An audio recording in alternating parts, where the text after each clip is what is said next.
আমরা দেখছি একটি দল তাদের নেতাকর্মীদেরকে বলছে 12 তারিখ পর্যন্ত কোনো চাঁদাবাজি করা যাবে না। তার মানে কি 12 তারিখের পরে চাঁদাবাজি করা যাবে? সুতরাং বাংলাদেশের জনগণকে আমরা বলতে চাই, তারা ক্ষুধার্ত শকুনের মতো বসে আছে। 12 তারিখ যদি কোনোভাবে নির্বাচনটা দিতে আসতে পারে, 12 তারিখের পরে আপনারা আর শান্তি পাবেন না। তারা দাঁতে ধার দিয়ে বসে আছে 12 তারিখের পরে চাঁদাবাজি, সন্ত্রাসী, লুটপাটের স্বর্গরাজ্য হিসেবে গড়ে তুলবে বাংলাদেশকে।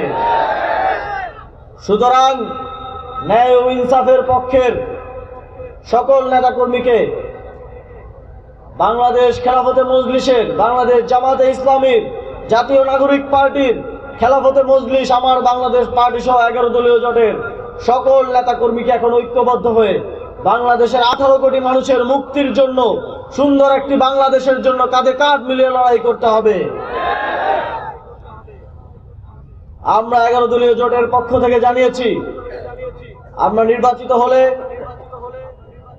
বিগত শাপলা চত্বর হত্যাকাণ্ড থেকে শুরু করে, মোদিবিরোধী আন্দোলনের হত্যাকাণ্ড থেকে শুরু করে, জুলাই গণঅভ্যুত্থানের হত্যাকাণ্ড এবং সর্বশেষ আমার আপনার ভাই শহীদ হাদি হত্যাকাণ্ডের বিচার আমরা নিশ্চিত করব।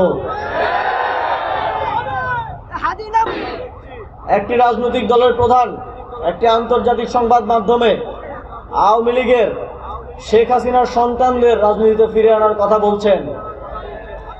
তিনি বলছেন জনগণ চাইলে নাকি ফিরিয়ে আনা হবে। জনগণ যদি আওয়ামী লীগকে চাইতই তাহলে 5ই আগস্ট জীবন দিয়ে তাদেরকে বিতাড়িত করত না। আমরা আপনাকে স্পষ্টভাবে বলতে চাই, যেখানে আজকে আমরা দাঁড়িয়ে আছি সেখানে আমার ভাইয়েরা জীবন দিয়েছে। একজন শহীদের পিতা এখানে আছেন, তার সন্তান জীবন দিয়েছে। আবারও শেখ হাসিনার সন্তানদের বাংলাদেশের রাজনীতিতে ফিরে আনার জন্য না।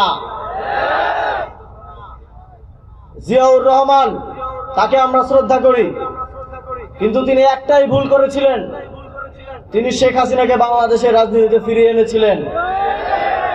তার ভুলের জন্য তার পরিবারও যদি ভুলে যায় তাদেরকে কি খেসারত দিতে হয়েছিল, বাংলাদেশের মানুষ কিন্তু ভুলে নাই। আমরা কোনোভাবেই আপনাদেরকে সেই সুযোগ করে দিব না যার মাধ্যমে বাংলাদেশের জনগণ আবারও দীর্ঘ অত্যাচার, অন্যায়, জুলুমের শিকার হবে। যদি এ ধরনের কোনো চেষ্টা করা হয়, 11 দলীয় জোট এবং বাংলাদেশের জনগণ আবারও রক্ত দিয়ে হলেও আওয়ামী লীগকে বাংলাদেশের রাজনীতিতে ফিরে আসতে দেবে না।